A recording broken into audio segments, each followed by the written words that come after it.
plus d'un élève par classe est en moyenne victime de harcèlement scolaire selon les résultats d'une grande enquête nationale révélée par la ministre de l'Éducation nationale Nicole Belloubet, lundi. L'enquête menée en novembre 2023, dans le sillage d'un plan interministériel contre le harcèlement scolaire, a démontré que 5% des écoliers du CE2 au CM2, 6% des collégiens et 4% des lycéens sont considérés comme victimes de harcèlement, a précisé la nouvelle ministre lors de son premier déplacement, dans un collège de Reims. C'est un véritable fléau qu'il nous faut absolument réguler, a déclaré la ministre à la presse.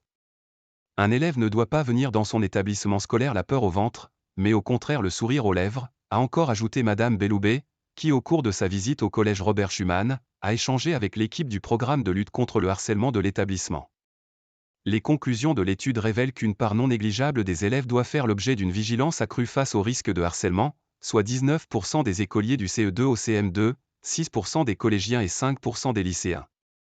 Cette vaste enquête sera désormais menée chaque année sous la forme d'un baromètre annuel du harcèlement en milieu scolaire destiné à suivre l'évolution de ce phénomène, a annoncé la nouvelle ministre de l'Éducation. En cas de découverte d'une situation à risque via le questionnaire, une nouvelle auto-évaluation individuelle au cours de laquelle l'anonymat sera levé, avec l'accord des parents sera décidé, a précisé le ministère de l'Éducation nationale.